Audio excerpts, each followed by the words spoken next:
Good afternoon and welcome to Inside China Business.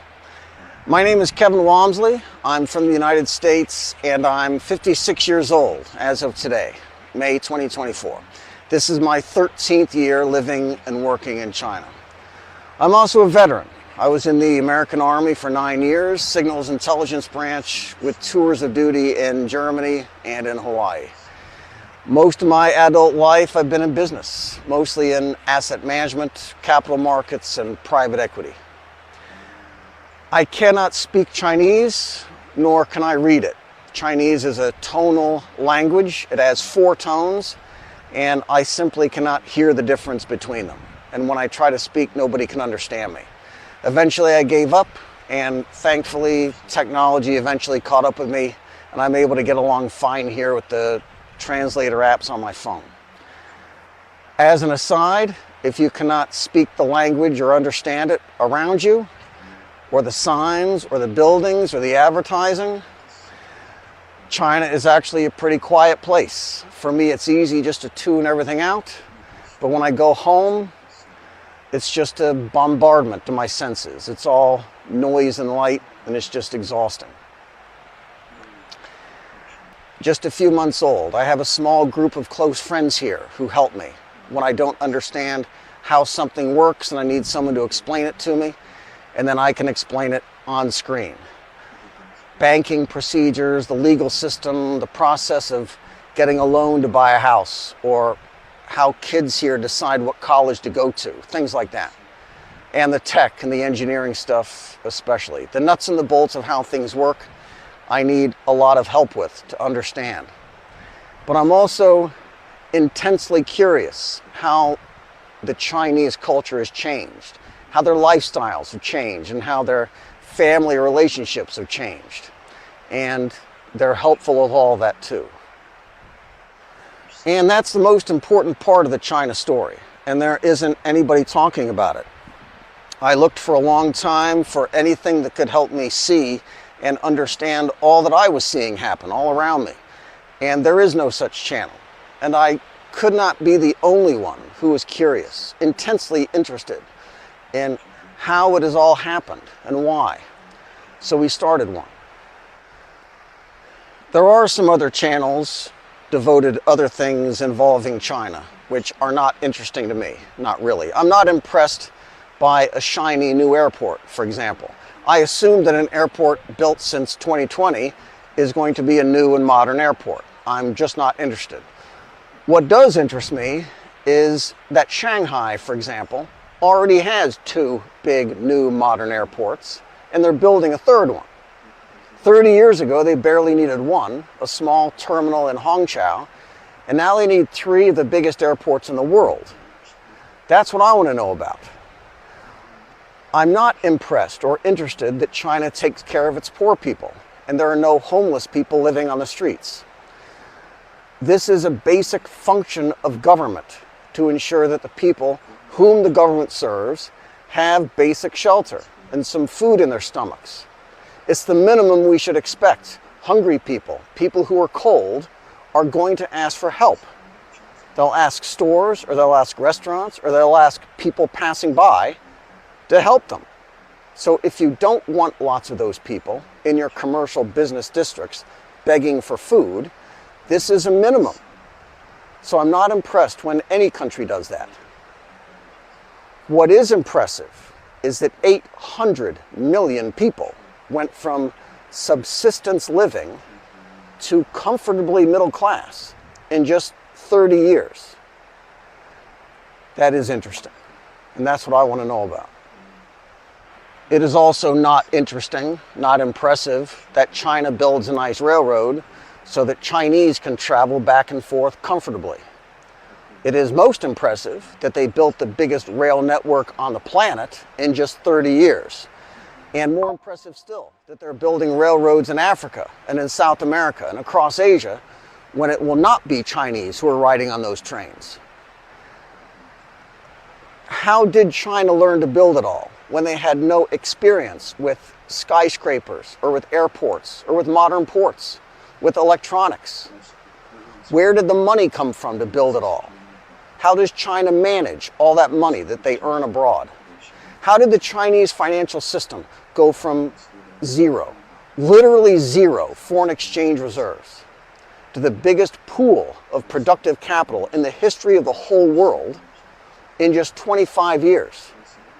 And with $3 billion more going into that pool every single day. I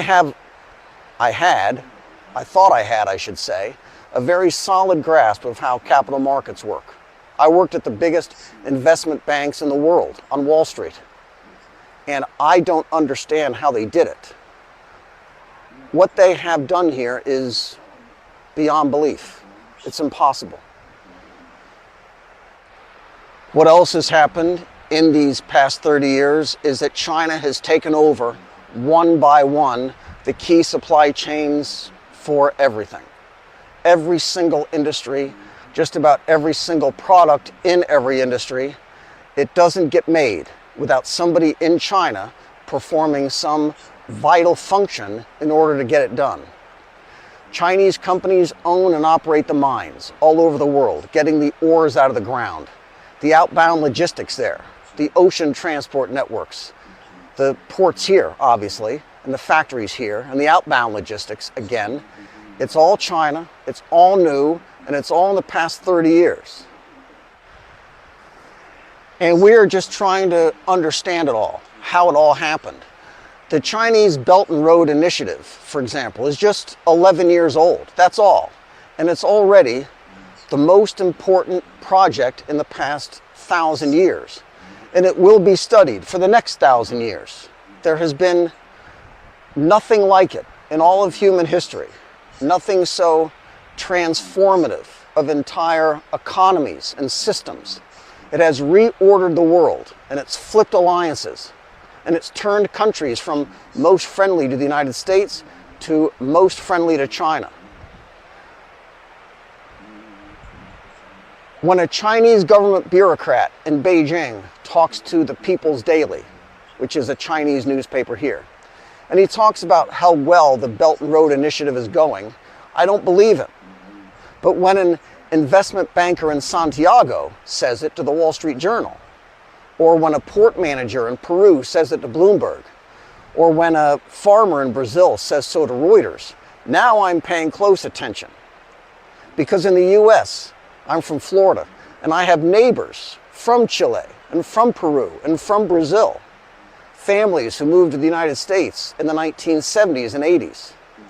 But now, South American companies prefer to do business with China instead. And South American families are preferring to send their children to study in China instead. Just 12 years for all that. Just 12 years for Americans to fall out of favor across entire continents.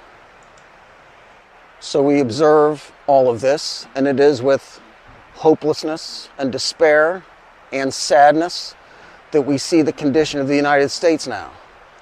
If the United States were an aircraft in flight, all of the warning lights would be flashing red, and the voice would come on saying, pull up, low terrain. Everything is falling and crashing. We have record, historic low confidence in our own public institutions. Our confidence in government is collapsing. Confidence in public health is collapsing.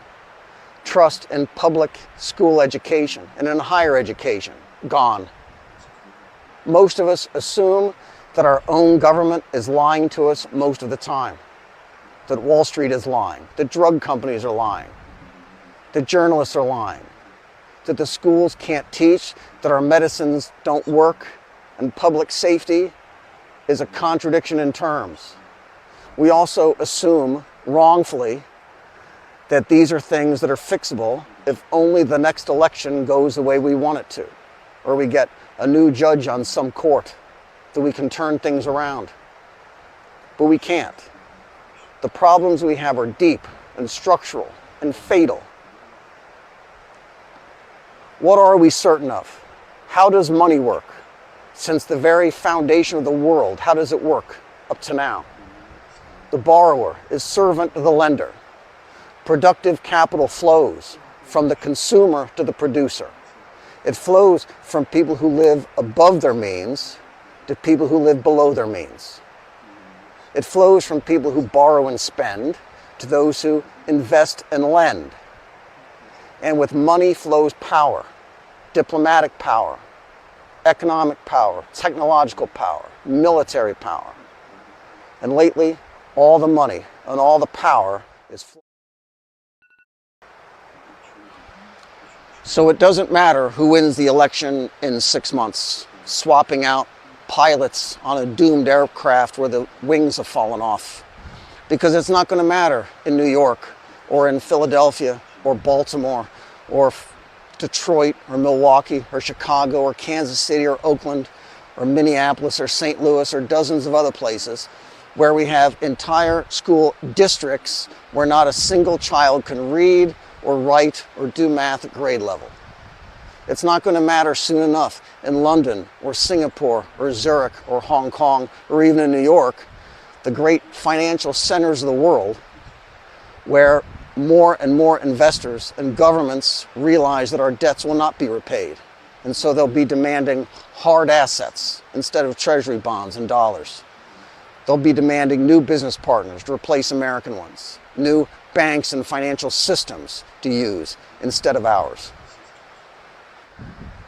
This channel is designed as a library of sorts, even for contents of just temporary news value, like a new computer chip or a new government policy, for example.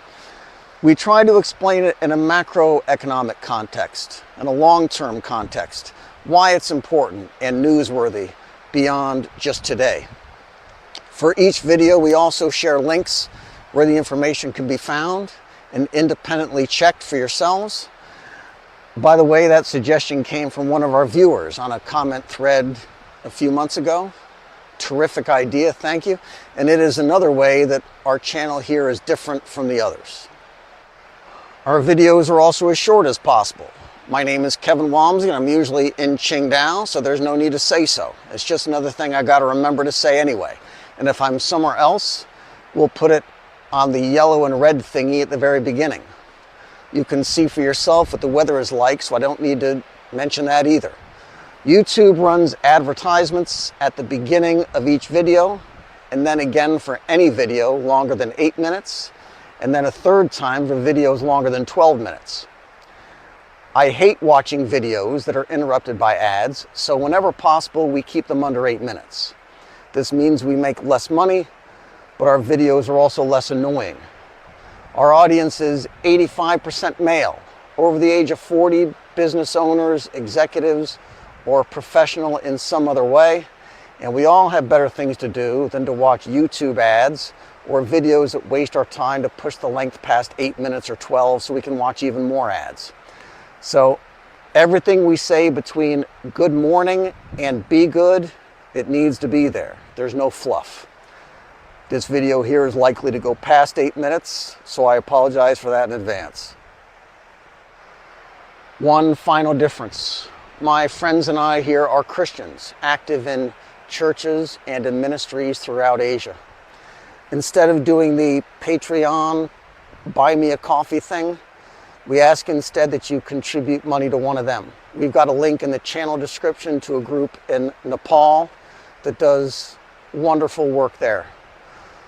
Also, in the background in many of our videos, we are praying for our viewers, for your health, also that God gives you wisdom in your families and in your businesses, and also that our leaders in government are granted wisdom to work for prosperity and for peace in the world. So thank you for watching. Be good.